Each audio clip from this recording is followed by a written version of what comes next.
I'm Tracy Sabol. Tonight on EWTN News Nightly, war in Ukraine.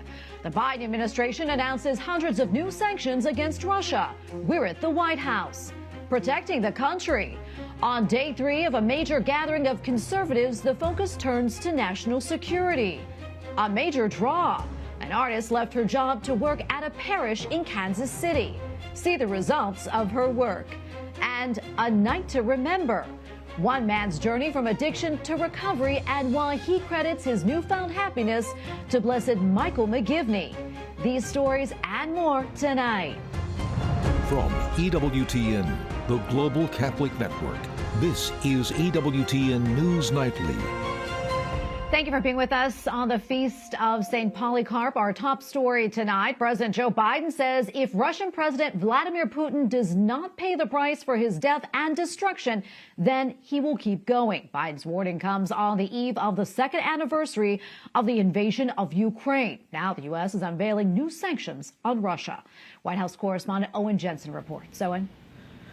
Well, good evening to you, Tracy. And tonight, President Joe Biden says those sanctions you referred to will ensure Vladimir Putin pays an even steeper price for his aggression abroad and repression at home. And the president adds, we are taking action to further reduce Russia's energy revenues.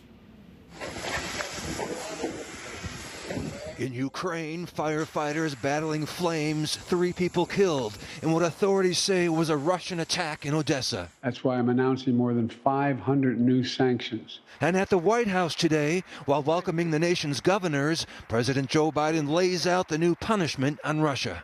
In response to Putin's brutal war of conquest, in response to Alexei Navalny's death, because make no mistake, Putin is responsible for Alexei's death. Earlier, the president released a statement saying the sanctions will target individuals connected to Navalny's imprisonment, as well as Russia's financial sector, defense industrial base, procurement networks, and sanctions evaders across multiple continents. Alexei was an incredibly courageous man. His family is courageous as well.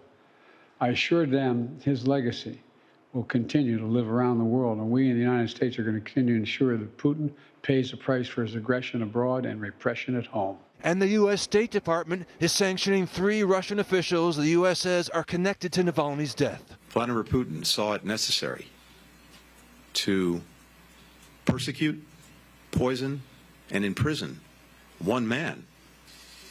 Speaks volumes, not about Russia's strength under Putin, but its weakness. Благодарю вас за доблестное исполнение воинского долга. For now, Putin seems undeterred. Today he praised the Russian military and its new arsenal of hypersonic missiles. And critics tonight say failing to cut meaningfully into Russia's energy revenues from oil will not be enough to halt the war, and that measures meant to stop Russia's invasion are not working fast enough. And in his speech today before governors, President Biden said history is watching, the clock is ticking, and urged Congress to send more aid to Ukraine. At the White House, Owen Jensen, EWTN News Nightly. Let's bring in Stephen Moore. He spent 7 years as a GOP chief of staff and senior leadership aide in Congress and is now president of the Ukraine Freedom Project, a nonprofit which delivers humanitarian and military aid to the front line. Stephen, thank you so much for your time today. We appreciate it. For the last 2 years, the U.S. has targeted Russia with sanctions, yet despite all of this, the Russian economy has actually grown. So why do you think this time would be different? Well, it's not a lack of sanctions that are the problem. It's a lack of enforcement. And, what you've seen is that Russian trade with Kazakhstan has gone up some 400, 500%. And German trade with Kazakhstan has gone up 400 or 500%. So it's great. Doing these sanctions is better than not doing these sanctions. But at the same time, if we could really crank up the dial on enforcement, that would be what would be helpful. And just as one example, American companies are still doing business in Russia, like Procter & Gamble, the parent company of Gillette.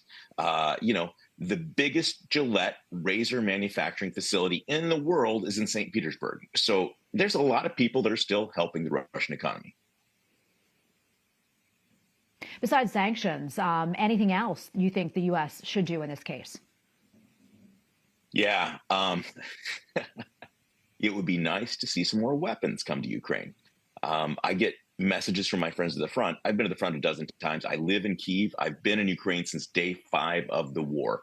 And so I know what's happening there. And my friends at the front tell me we're running out of ammunition for our AKs. We are, for every shell, artillery shell we send over, the Russians send back 20. And this is not sustainable.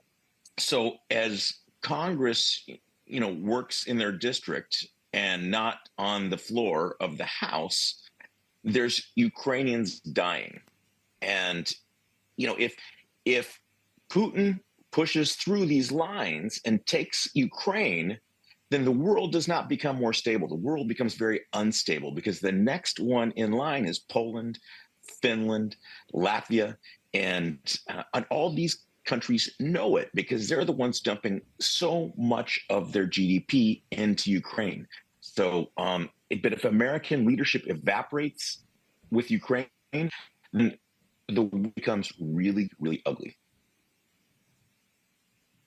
Stephen, we have maybe 30 seconds left or so. But how do you see this all ending? I mean, will it end anytime soon?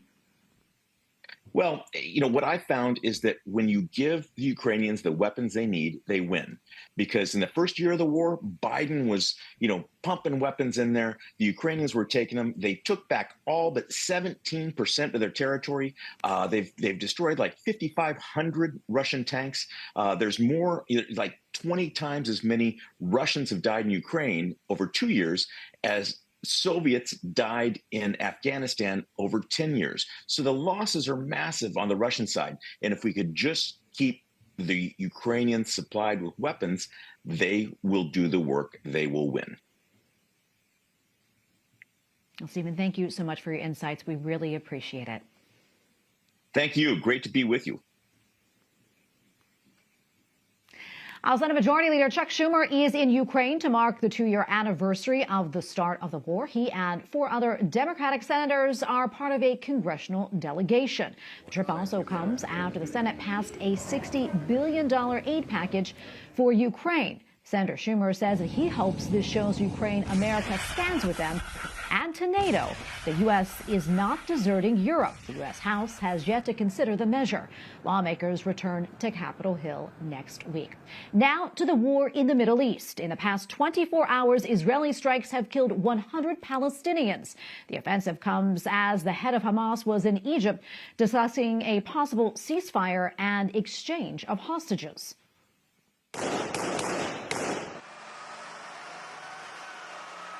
The Israeli military released this footage of an operation in the Gaza Strip. The offensive has driven the vast majority of the region's 2.3 million citizens from their homes. Meantime, Israeli Prime Minister Benjamin Netanyahu has released the long-awaited post-war plan for the Gaza Strip. Tel Aviv is seeking open-ended control over security and civilian affairs. Those plans were swiftly rejected by Palestinian leaders. And in Poland, lawmakers have voted to approve over-the-counter access to an abortion pill. The measure is open to people ages 15 and older. It is a step toward loosening abortion restrictions in the Catholic country. Currently, abortion is legal only if the mother's health is in danger or in the case of rape.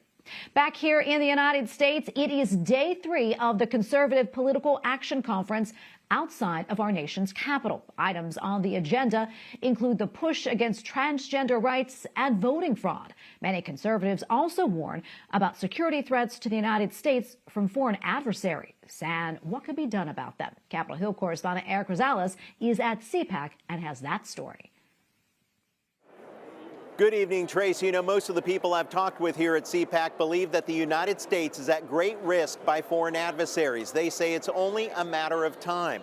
Former Reagan administration national security expert Frank Gaffney tells me more than 100,000 Chinese nationals have entered the U.S. over the last 3 years. Some of them communist special operations with biological warfare experience.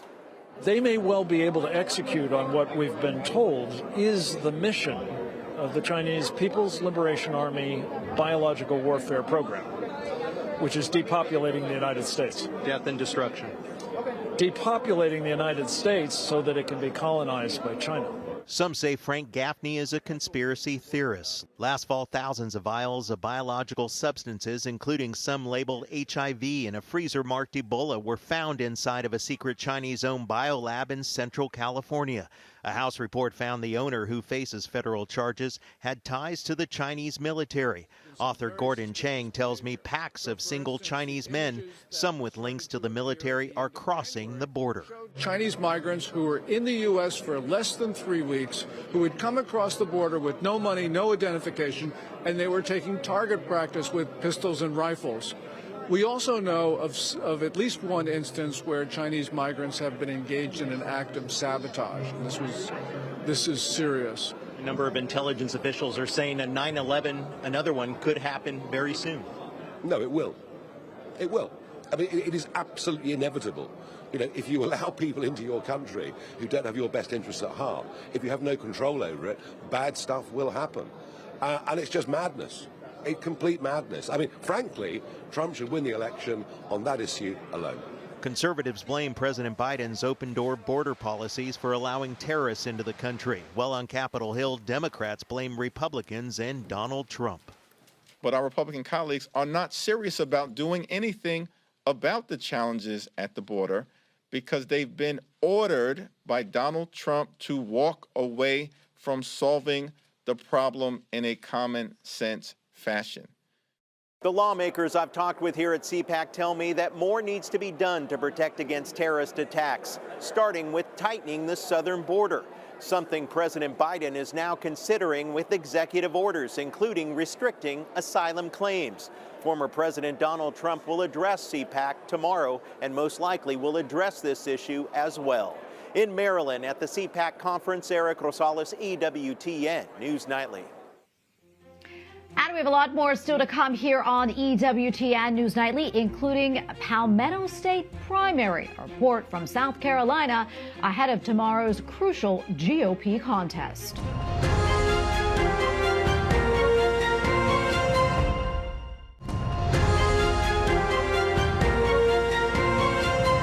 Well, the much-anticipated South Carolina Republican primary takes place tomorrow. A Real Clear Politics poll shows former President Donald Trump holding a 25-point lead over the state's former governor, Nikki Haley, despite the large gap. Haley vows to stay in the race with Super Tuesday a little more than a week away. And joining us now from Columbia, South Carolina, is Philip Crowther, international affiliate correspondent for the Associated Press. Philip, good to be with you as always. Give us a sense of the atmosphere of where you are right now, and what is voter turnout looking like so far? Well, I can tell you that what we're experiencing here certainly makes a nice change to the last time we spoke. That was in New Hampshire. Remember, very cold conditions. Before that was Iowa. No blizzards are keeping voters from the polls here in South Carolina.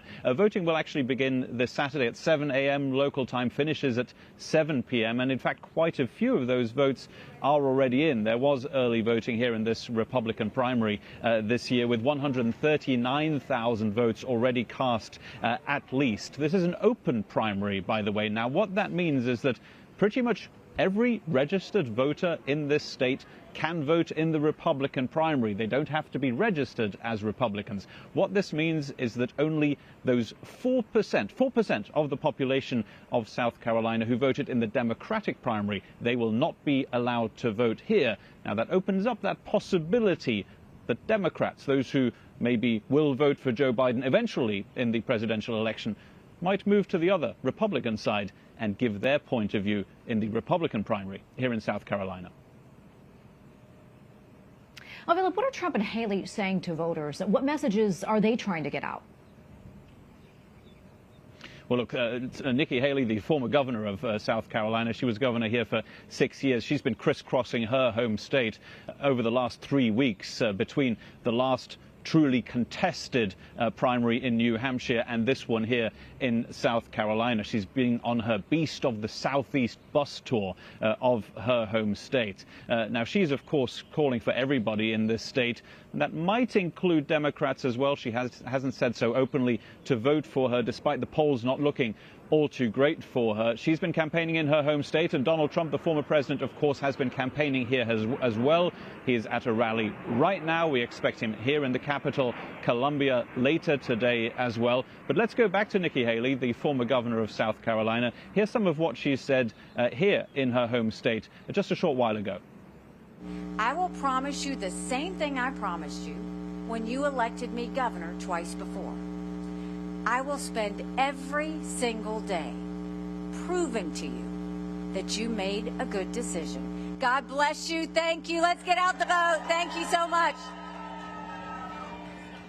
A few of the things that Nikki Haley has repeated throughout her campaign here in South Carolina, ever since what she considered a good result in the New Hampshire primary, is that she is the only Republican who can beat Joe Biden in the presidential election. That is something that her campaign, again, in a call with reporters just a few hours ago, insisted upon again and again. She's the only one that can get a Republican in the White House in that presidential election. She's also, of course, said this one thing again and again, that this would be a race between two old white men, and that she would be the person who can essentially renew the Republican Party.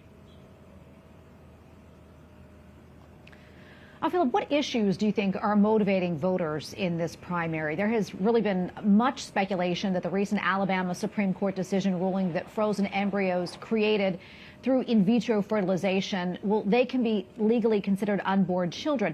Do you think that will factor into the race, especially when it comes to suburban women?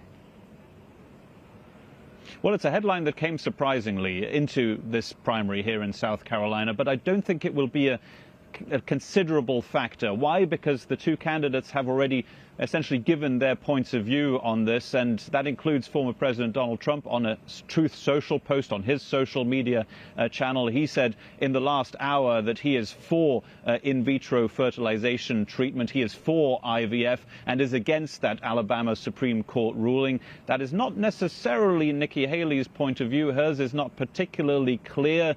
She seems to disagree with that ruling, but still does say that she considers embryos to be babies. Now, this brings us also, of course, to a very important debate in this election, not just the Republican primaries, but also the general election when it comes to it, and that is which candidate is more pro-life. And in that case, we've heard from neither candidate saying that they are for a federal abortion ban. These are questions that will be asked again and again at these two candidates, and there hasn't been a clear answer yet from either candidate on the campaign trail. All right, we're going to leave it right there. Philip, always great to be with you. Philip Crowther in South Carolina for us tonight. Thank you. Up next on EWTN News Nightly, an exhibition 80 years in the making. Faces of the past bring the World War II story of Castel Gandolfo to the present.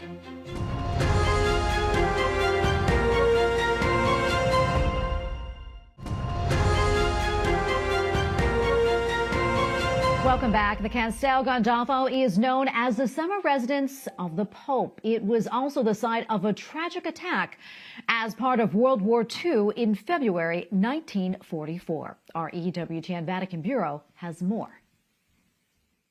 The Pope opened the Papal Palace in Castel Gandolfo and the gardens to more than 12,000 people to welcome them and to save them. During World War II, the Apostolic Palace in the Propaganda Fide College became a refuge for thousands of people fleeing the devastating effects of the conflict. However, the protection offered by the walls of the Holy See, a neutral country in the war, was not enough to escape the bombing. An exhibition presented at Castel Gandolfo, summer residence of the popes, seeks to commemorate the February 10, 1944 U.S. bombing that claimed some 500 victims. The Vatican Museums and the direction of the Pontifical Palace really wanted to have this for memory, for our heritage, because it's a good story to share. It's a story of affair. It's a story of war, but also it's a story of welcoming, of help, of of what the Pope wanted for a population in war. Pope Pius XII had done his utmost to prevent the tragedy, offering shelter in the most private rooms of the palace. The Pope's welcome allowed the birth of 36 babies during the first months. The exhibition, entitled Castel Gandolfo 1944, is curated by Luca Carboni and aims to tell the story of those dramatic weeks, the survivors but also the victims. This picture had never had a name. By the very will of the child's father, who had lost her sister, and her mother here. Today, though, the surviving sister authorized me to give the name Fernanda. That is a picture that looks like hope. But unfortunately, that little girl with her head bandaged died 2 days later. In this photograph, she was only 4 years old. In Rome, Anthony Johnson, EWTN News Nightly. Well, a new book examines one man's journey from alcoholism to peace and happiness, and the author credits his road to recovery to a well-known relative on his path to sainthood, the founder of the Knights of Columbus. You're a Miracle, my story of alcoholism, miraculous healing, and God's infinite power and love by Joe McGivney details his personal struggle with alcoholism and how, after hitting rock bottom, his life miraculously turned around with the intercession of Blessed Michael McGivney. And the author of that book, Joe McGivney, joins us now along with his wife, Nicole. Thank you both so much for coming on today. We really appreciate it. Joe, I want to start off with you. Tell us more about your struggles with alcoholism and what finally happened when you hit rock bottom. Yeah, starting in early childhood, I fell in love with drinking. When I was a child, I had a lot of fear and anxiety and always felt like I didn't belong. So that early on, I think at 12 years old, I found that, alcohol could make all those things drift away. And throughout my entire life, including my adult life, my drinking and alcoholism just progressed and progressed and progressed. But it all came to a very frightening end on December 30th of 2020, in the heat of COVID. Where my body, after all those years of abusing alcohol, completely collapsed and gave out. And I spent the next 9 weeks in institution after institution. I had developed a neurological condition called Korsakoff psychosis, and my family, my beautiful wife, Nicole, were told that I would be completely psychotic for the rest of my life. And that was exactly, in fact, 3 years ago tonight, I was in that locked psych ward. Well, Joe, I can't imagine what you were going through during that time. And Nicole, you as well, because as we well know, someone's alcoholism doesn't affect that one person. It affects other people as well, and it affected you. What was it like for you to see Joe during this time and see him through his addiction, go through this breakdown, and then also be miraculously healed? It was such a very, very dark time, very touch and go throughout the whole period. And I just was so depressed, so sad, just lost. And I felt so broken and honestly abandoned. I felt like, my goodness, how could this possibly be? This amazing, beautiful guy with all these great qualities do this to himself. He's so self-destructive. In addition, how it impacts the family, the ripple effect, and how it had a huge impact on our marriage and the destructiveness of it all. It was a very, very sad time. And I lost a lot of weight. I could barely stay afloat. So it was very frightening, and became very close to losing him a couple times. And I was just so devastated. And then with the incredible intercession of Blessed Michael McGivney, everything turned around quickly. Joe, I don't know if you want to take this and tell us what exactly happened. Sure. So I was in this treatment facility where I had been transferred to after the lock psych ward said we can't hold him any longer. Long story short, the day after I was transferred from the psych ward into this treatment facility, I woke up completely 100% healed. No deficits to that time. And then what was obviously unquestionable miracle always left me wondering, well, why? And then a few months later, I learned that one of my relatives, a devout Catholic woman, my Aunt Jerry, was praying fervently to Blessed Michael McGivney to intercede to God and heal me. And we believe to this day that it was Father Michael's intercession that resulted in the miracle that God blessed me with. That is absolutely incredible, and what a miracle indeed. We're almost out of time, Joe and Nicole, but quickly, Joe, I want to ask you this. What do you hope people get from your book, and also where can they get this inspiring book? Sure. Well, we really want two things. Number one, to raise awareness for the cause of canonization for Blessed Michael, and two, to the individuals and families that struggle with alcoholism and addiction, to give them hope. And you can find our book on Amazon at the name of the book is You're a Miracle with an exclamation point. And again, available on Amazon or through our website, which is joemcgivney.com. Well, thank you both so much for coming on. We really appreciate it. It's really important to talk about this. God bless you both for sharing your story. We appreciate it. Thank you, so Tracy. much. God bless you. And finally, tonight, an artist in Kansas City has given up her day job to paint murals for her parish. Maddie Carr accepted a commission at Holy Name of Jesus Parish in Kansas City. The pastor organized the fundraising and built the 15 feet tall panels all himself.